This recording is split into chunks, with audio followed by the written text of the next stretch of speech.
Hey folks, how you all doing? It's Will here, back for another fight card predictions. My first prediction over 2 weeks. I've had an absolute phenomenal last 2 weeks. Making my way over to UFC 189 for possibly the greatest main card ever. Coming back home for a huge event for myself at UFC Glasgow. I just want to say hi to all the people who I met out in Las Vegas who come up to me and said they watched the video, which was pretty cool. And some of you guys who I met last week in Glasgow as well was pretty badass meeting some of you dudes as well. So thanks for watching, thanks for coming and saying hi, and keep on watching and enjoying the videos. So we're on here to UFC on Fox. Finally we get to see the rematch between TJ Dillashaw and Renan Barao. If I'm being 100% honest, I haven't did as much videotape work as I usually do. I usually go back and watch a lot of fights, and haven't did as much for this. I've did a bit. Overall, earlier on I tweeted out I wasn't too sure about the card. In that time between then and now, I've realised the card's pretty decent. There's some decent matchups here, and we're going to get straight into it right away. Starting off in the welterweight division, we have Zach Cummings against Dominique Steele. Now Dominique Steele's got a 13-5 record, with 3 wins via TKO, 3 wins via submission, and 7 wins via decision. A guy who's he's a pretty smart fighter, but doesn't really offer much, pretty much with his striking or jiu-jitsu, but is a good wrestler when it gets down there. He blankets people very well. He does enough to keep the ref from kind of standing him up on his feet. So not great.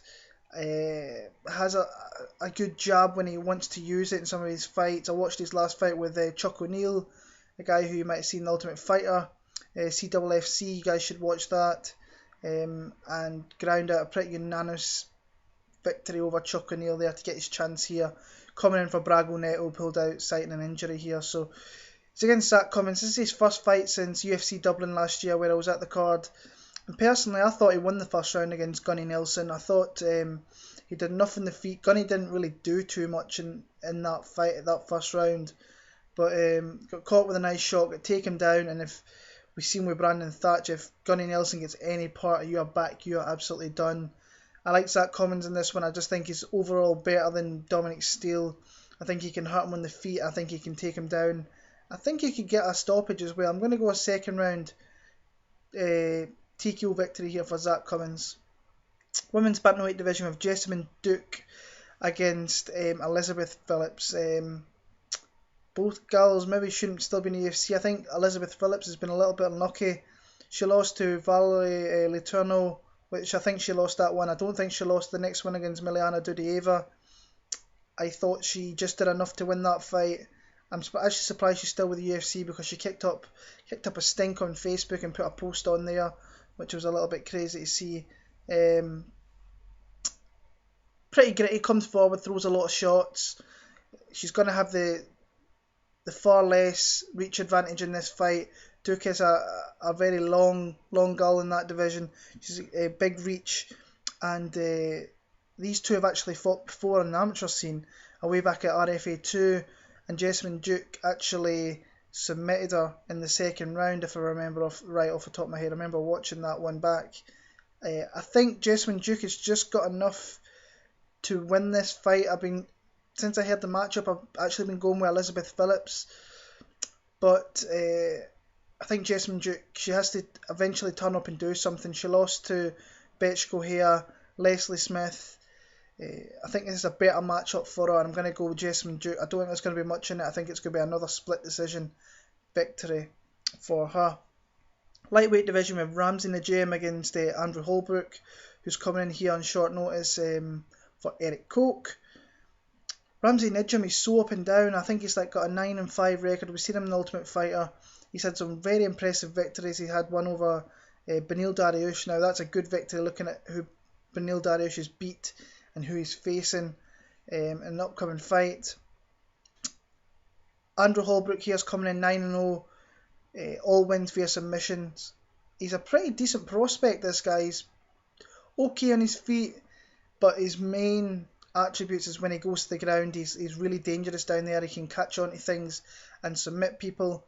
I just think that Ramsey Nijem's wrestling overall might be enough for him to win this one. I know he's been knocked out and I think he's lost his last couple of fights. He beat who did he beat? He beat Dariush, and he beat Justin Edwards before that, before losing to Diego Ferreira via TKO at UFC 177 last year. I just think that he's wrestling. I think he's got enough to stay away from the submissions of Holbrook, and he'll probably get a decision victory. But Holbrook's a good guy to take if you're playing counter move, or even I think as a bet, Andrew Holbrook's going to be a good bet this week. So Ramsey Nijem for me. I just think his wrestling's going to be enough to stifle the submissions of Andrew Holbrook, but it's a close fight. But Nijem for me. Staying in the lightweight division with Daron Cruickshank against James Krause. I think this is another great matchup. James Krause is coming off a loss to Valmir Lazaro. A lot of people say he won that. I don't think he did enough to win that fight personally. It wasn't a great fight at all. Trading, it was kind of sloppy on the feet, and I think Lazaro just did enough to win that fight. Daron Cruickshank, he's coming off. He had that injury against KJ Nunes where I think he ripped his tear duct, and then came back against Beneil Dariush, and just Dariush was on fire at UFC 185 back in Dallas. Took him to the ground and just totally dominated him, got the rear naked choke there. I really want to pick James Krause here, and I think I will pick James Krause. If he can stop those striking attacks from Daron Cruickshank, I think he'll be able to get him down there, possibly keep him down there. I think he needs to use his jab, and he's feinting to the left and hitting that jab on Cruickshank.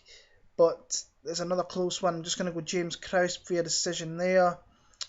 Bantamweight division in the first fight of the preliminary card on the Fox. Number 1. It's Eddie Wineland. Last fight he had that fight with him and Barao. He came out look very confident and got hit with a shot and got taken out there. But against Johnny Eduardo, he got blitzed and he got knocked the fuck out. I think that there's a better matchup for him here against Bryan Caraway, who's coming off a loss to Rafael Assunção, a guy who is predominantly a jiu-jitsu guy and doesn't really offer up much on the feet. He kind of gasses a little bit too easy as well. I see pretty flat-footed, and he can get hit. Actually, this is a close one for me as well. I think Bryan Caraway's got a great chance to win this fight, but I can't pick him in this one. I don't know what it is. I'm going to go Eddie Wineland via decision. I think it's going to be another decision here, but it's another close fight, and I could definitely see Bryan Caraway winning this fight as well. But my official pick is Eddie Wineland decision. Another great fight, Kenny Robertson against Killer B Ben Saunders. Kenny Robertson's actually pretty impressive to watch. He's got that wrestling background, but he's got really dangerous submission skills, and he's got big strikes as well. He showed that against Sultan Aliyev last time out, hit him with some big right hands, took him out in the first round. Before that, he beat Ildemar Alcantara, and he submitted Thiago Perpetuo as well. He's a guy who's you kind of got to keep an eye on, because he can finish fights very, very quickly as well, which we've seen. But I like Ben Saunders in this. When he's come into the UFC, he beat Chris Heatherly via omoplata, which was beautiful. And then he had a kind of weird win against Joe Riggs. Won the fight. I think Riggs kind of injured himself and it went down to a TKO win. I just think that Ben Saunders is just a little bit more savvy when it comes to kind of the strengths of Kenny Robertson. I think Robertson will take him down, but I think Saunders' offensive jiu-jitsu is enough to possibly sweep Robertson and get the dominant position and hit him with strikes. So I'm going to go a late TKO win in the third round for Killer B Ben Saunders. Lightweight division, we have Jim Miller against Danny Castillo. I think this is a fight that Jim Miller really desperately needs to win. I think that, in fact, both these guys need to win. I think they've lost a couple. Danny Castillo, I know that he's lost a couple. Jim Miller lost to Beneil Dariush and Donald Cerrone. So he's lost to really good guys within that division. But I just think that for Miller, this is a huge fight. I actually think Castillo was actually fading quite a bit, and he got knocked out really, really badly last time against Paul Felder. Was eating a lot of leg kicks and a lot of strikes in that one.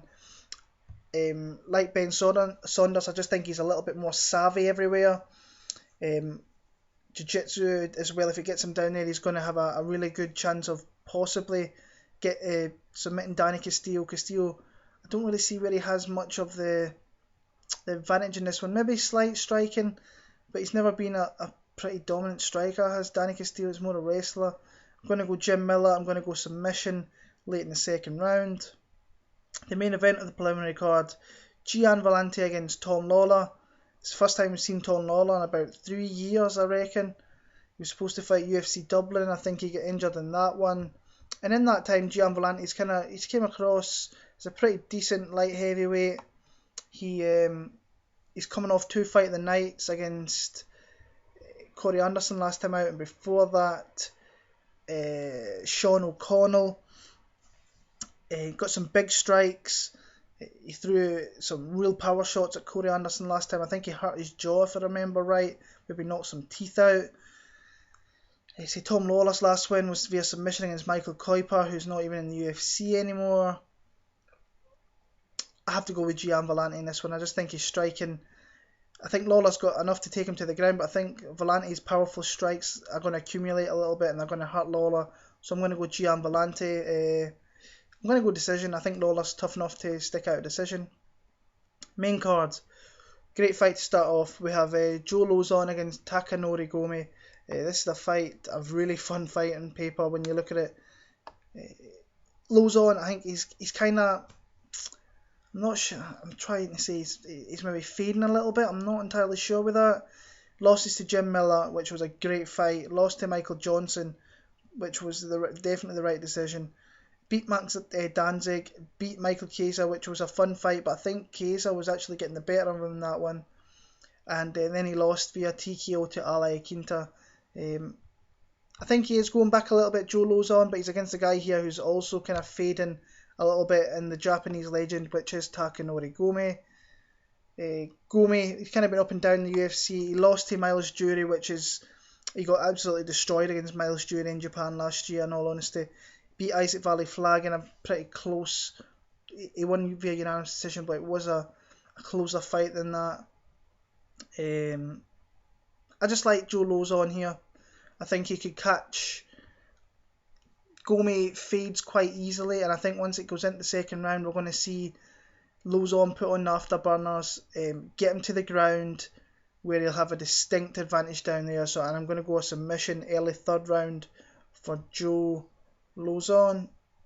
Next up, if you're a fan of striking, you have to love this fight. It's Edson Barboza against Paul Felder. Now, Barboza's coming off that loss down in Brazil to Michael Johnson, where he outstruck him in the feet. He was just far too quick for Edson Barboza. And it was quite interesting because Barboza for years has been kind of touted as one of the most dangerous strikers in that division, and he looked quite slow and he got beat up a little bit against Michael Johnson. And he's facing a fellow striker here in Paul Felder, who's coming off a devastating knockout of Danny Castillo, spinning back fist second round earlier on this year. And it's the guy you cannot take lightly. He's very, very heavy.